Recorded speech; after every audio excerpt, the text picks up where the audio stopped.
pessoas envolvidas, elas buscam, num relacionamento amoroso, construírem um projeto de vida. E como isso é bonito, como isso é lindo. É mais do que romântico, ou deveria ser mais do que romântico.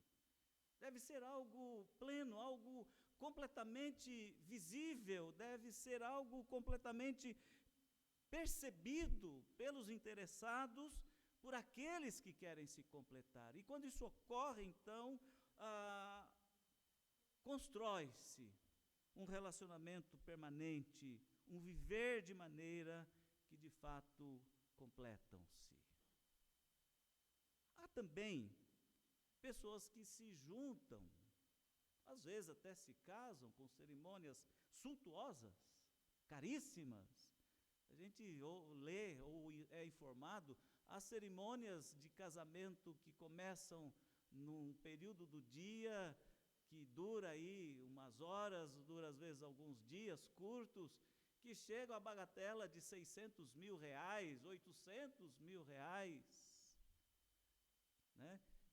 Uma pompa extraordinária.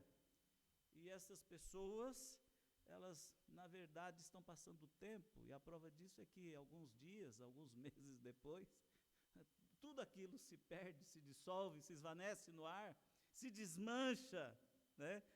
Antigamente, esses relacionamentos, para nós que somos mais velhos, eram chamados de amizade colorida, né? Os mais conservadores eram os amaziados, os que se juntavam para viverem juntos, alguns discretos, outros com essa pompa toda. E ainda, por último, falei que ia destacar 3 apenas, aqueles tipos de relacionamentos que ocorrem por interesses, né? Interesses. É por uma questão material, por uma questão de orgulho, às vezes até por uma questão de afirmação, né? São pessoas que estão ligadas à carnalidade, às ações, às buscas, né, diversas. Pode ser o sexo puramente falando, pode ser por dinheiro, às vezes mentiras, imaturidades, etc. e tal. São pessoas que buscam seus interesses, né? Me lembro que meu pai falava do golpe do baú, né? O golpe do baú, a moça rica, o rapaz um pé rapado, mas se apresentava um galã, um conquistador, e dava o golpe do baú, e depois a vida era aquele tormento, né? Hoje isso é muito mais explícito, né? Assim a gente vai encontrar esse tipo de relacionamentos interessados, né? Que um dia deixam e perdem o interesse. Desmancha e as coisas seguem a vida por aí. Meus irmãos, estas questões que eu proponho na introdução desta mensagem, visa abrir a nossa reflexão, o nosso raciocínio, e quem sabe até uma discussão acerca do que convém ou não nortear a vida de um casal, o relacionamento entre 2 pessoas. E ao fazermos isto, fazermos uma verificação sobre o que nos move, o que tem nos motivado, o que tem sido a referência, tem sido como que autoridade sobre nós, no que diz respeito à própria palavra de Deus, a Bíblia Sagrada, para nortear o nosso relacionamento conjugal, a espinha dorsal da nossa família. Esse texto que nós lemos, que é tido como a mais bela canção, o mais belo escrito sobre o amor que existe, até os cantores populares, como o falecido Renato Russo, cantou algo parecido com isto, com 1 Coríntios capítulo 13, para falar sobre a excelência do amor.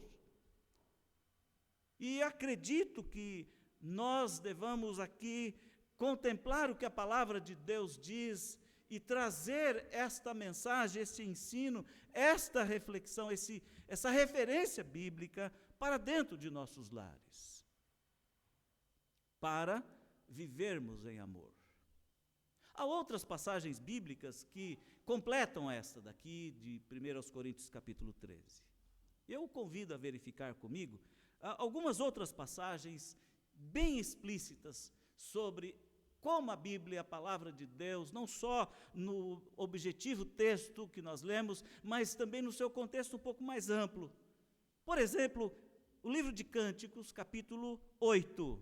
Outros falam Cantares, né? De Salomão. Capítulo 8, versículos 6 e 7.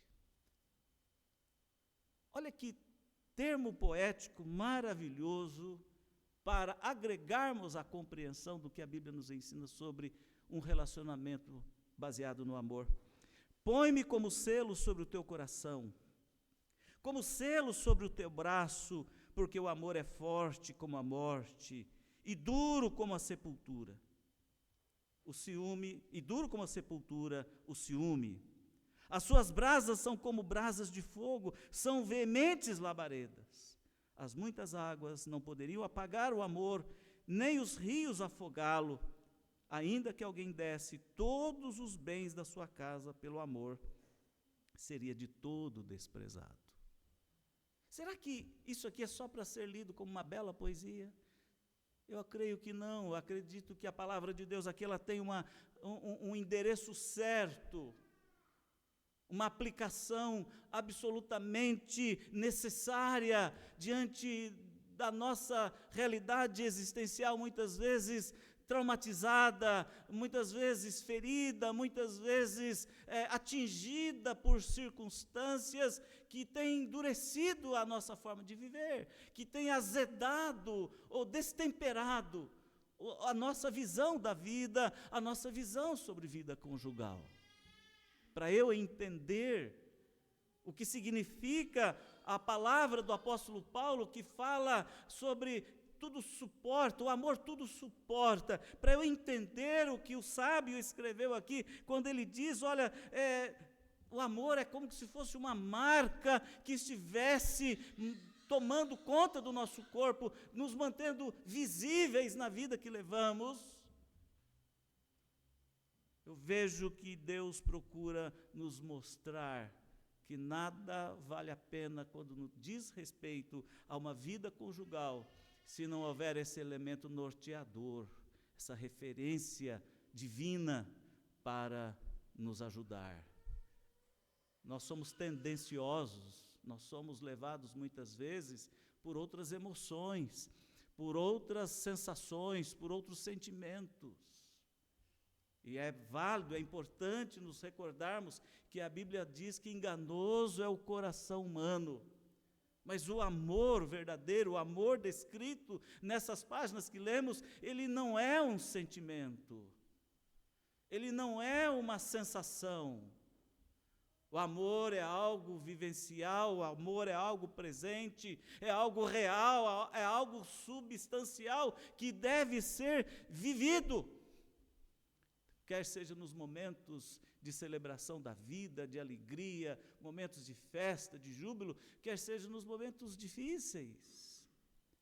E é válido também nos lembrarmos que esse amor, ele cobre multidões de pecados, esse amor, ele transforma, esse amor, ele é algo realmente divino. E João, quando faz essa referência, numa das suas epístolas, ele diz que quem ama não teme, e passa por tudo que tem que passar, porque o amor é uma dádiva de Deus, colocada, disponibilizada e introjetada na vida das pessoas. Por isso nós podemos amar, e amar sem temor, amar com convicção, amar com a certeza, e seguir a jornada da vida, e seguir a caminhada. Lamentavelmente, muitas pessoas não compreendem isto e pensam no amor apenas como sensação, sentimento, emoção. O próprio livro dos Cânticos, lá no capítulo 3, adverte, no versículo 5, conjuro-vos, ó filhas de Jerusalém, pelas gazelas e servas do campo, que não acordeis, nem desperteis o amor, até que este o queira. Isso é, até que esteja realmente convicto e pronto para viver esta grande aventura. Eu gosto de falar de família, eu gosto de falar de casamento, eu gosto de falar de relacionamento conjugal, nessa perspectiva da aventura da vida, como a aventura do amor, a aventura do casamento, a aventura conjugal. Porque se formos olhar a vida de uma maneira mais leve, mais bíblica, nós vamos entender diversos aspectos do nosso dia a dia, onde realmente nós somos entregues a grandes aventuras. A aventura da existência humana. E a aventura da existência humana fortalecida, sustentada, guardada, alimentada por essa graça de Deus que se chama amor. Essa dádiva de Deus, essa riqueza de Deus ofertada a nós, traz qualidade de vida, traz conteúdo, traz sentido para a existência. Mais uma vez, citando o sábio, e aqui em Provérbios, ele diz assim lá no capítulo 3, versículos 5 e 6, confia, olhem só, confia de todo o coração, e não te estribes no teu próprio entendimento, reconhece-o em todos os teus caminhos, e ele endireitará as tuas veredas. Ele endireitará as tuas veredas. Confie. Confie. Há pessoas que têm medo do casamento. E eu entendo até quando eu ouço as histórias dessas pessoas. Quando elas falam sobre os medos que elas têm, a insegurança que elas têm, as incertezas. Eu compreendo quando um casal diz que não quer ter filhos, porque tem medo. O olhar, a perspectiva, o projeto de vida ali em andamento é muito material. Por isso eu compreendo, não quer dizer que eu aceito, que eu concorde, mas eu compreendo. É muito raso. Está faltando o agir de Deus, está faltando o derramamento do amor de Deus, está faltando o discernimento, está faltando a compreensão do que significa essa trajetória de vida baseada no amor. Como romântico inveterado que eu procuro e gosto de ser, eu penso que uma vida sem amor não vale a pena. Um dia a dia sem Deus endireitar nossos caminhos, nesse valor, nessa riqueza que Ele disponibiliza para nós, é uma vida vazia. Eu não serei capaz nem de compreender o amor dEle por mim, ao ofertar Jesus Cristo, ao enviar Jesus Cristo para ser o meu Salvador. Eu não entenderei o que é o perdão que Ele me oferece. Eu não entenderei a recompensa que Ele me dá quando, em confiança, eu creio, eu entrego a minha vida a Ele. Eu não conseguirei entender isto. O amor é realmente algo essencial nas nossas vidas. O amor é algo essencial para vivermos como maridos e para vocês, mulheres, viverem como esposas. O amor é essencial no seio familiar. O amor é essencial na vida familiar. Há muitas tempestades pelo caminho. Há muitas perdas pelo caminho. E todas elas devem ser superadas pelo amor. O amor tudo sofre, diz o apóstolo Paulo. O amor é paciente, disse o apóstolo Paulo. O amor verdadeiro é benigno. O amor, ele não vai provocar ciúmes. E os ciúmes vêm da insegurança do indivíduo.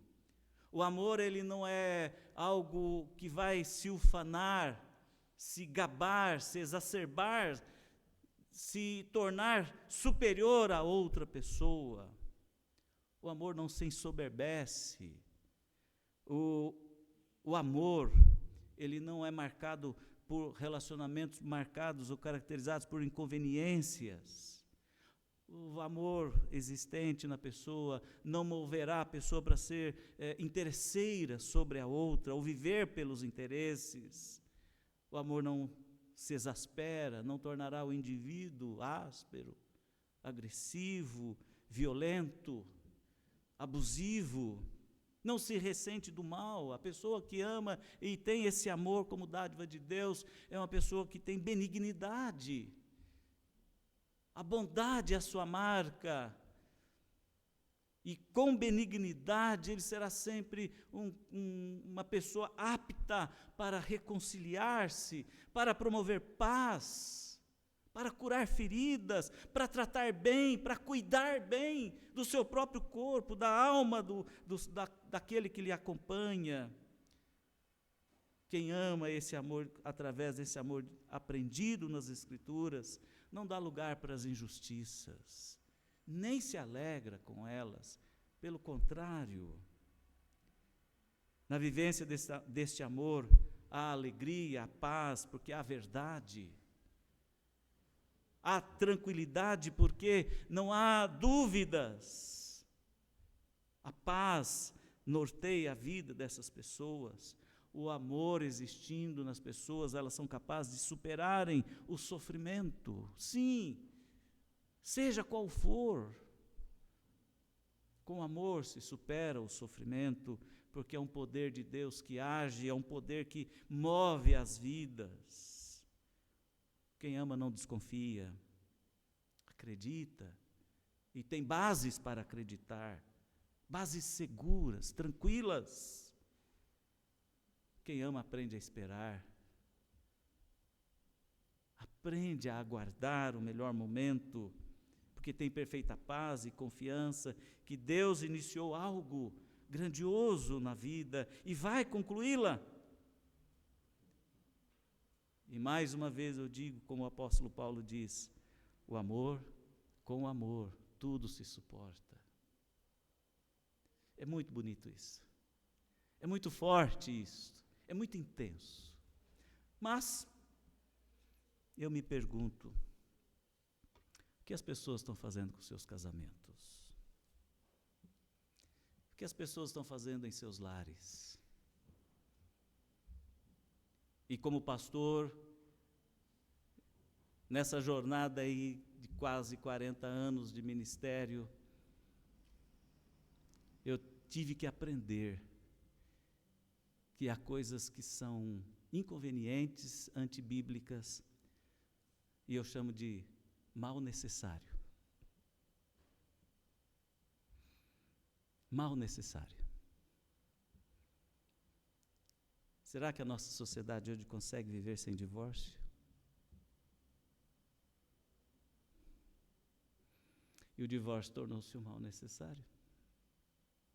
Me perdoe, você que é divorciado, eu também creio na graça, na bondade de Deus. Ele é bom demais. Como eu falo lá em Minas Gerais, na minha terra, Deus é bom demais. Nosso Deus é o Deus da oportunidade, da nova oportunidade. Ele perdoa, Ele reconstrói vidas. Mas melhor teria sido começar um relacionamento com o amor, como diz a palavra de Deus, mais forte do que a morte. Que tudo suporta, que traz consigo todas estas características,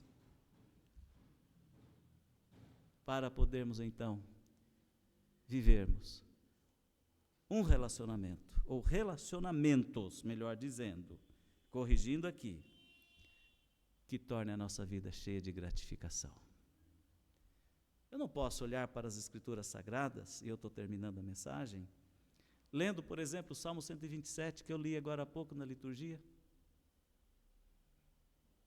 Eu não posso pensar numa vida cristã sem considerar o salmo que nós lemos, que fala da gratidão.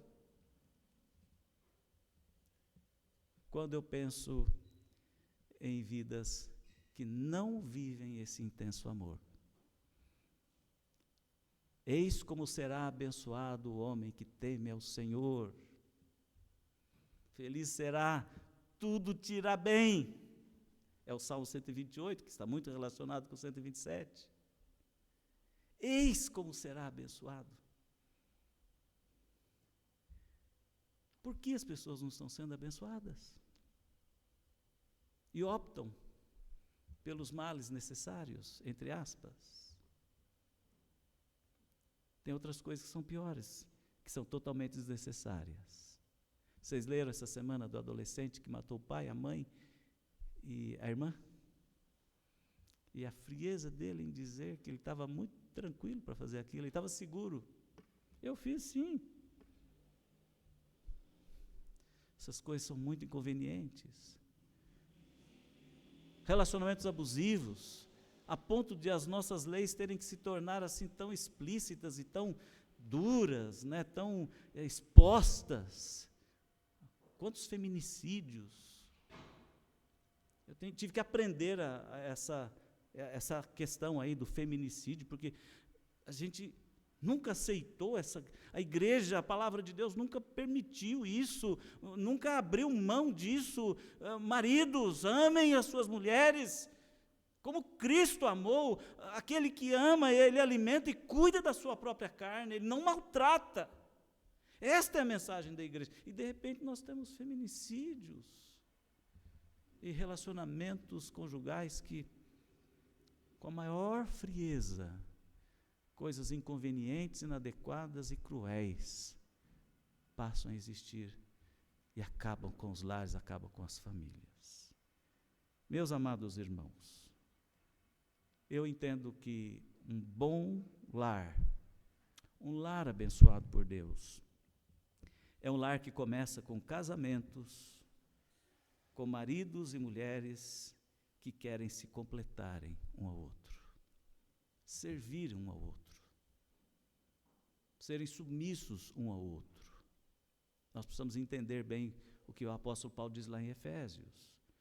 Sujeitai-vos um ao outro no Senhor. Aí ele fala sobre o papel do marido e o papel da mulher, onde não tem um subserviente, mas tem crentes submissos uns aos outros. É isso que Paulo está dizendo. Porque quando nós nos unimos para nos completarmos, é grande a riqueza de Deus em nossos lares. A vida é longa, a vida é especial, a jornada conjugal é maravilhosa, a caminhada é importante e cheia de conquistas e de realidades. Eu sofro quando converso com casais que estão se separando e não conseguem retornar e consertar a situação. Porque a dureza do coração é tremenda. Coisa difícil é a dureza de coração. E o indivíduo às vezes é tão duro de coração que ele fecha a porta para o Espírito Santo, ele fecha a porta para a autoridade de Deus. E é sofrível ver um lar se desfazer. Mas eu me alegro sobremaneira quando eu estou com irmãos que compartilham do amor de Deus em suas vidas e compartilham das bênçãos do Senhor no lar. Nós vamos cantar um hino que fecha esta pregação, e esse hino, ele era cantado pelos meus avós, esse hino era cantado pelos meus pais, onde eu aprendi as primeiras lições do lar, um lar temente a Deus. E como é linda essa trajetória, como é abençoadora para mim a experiência de ter nascido do meu pai Nery, da minha mãe Joarina, e ter aprendido com eles. Hino 395, Amor no Lar.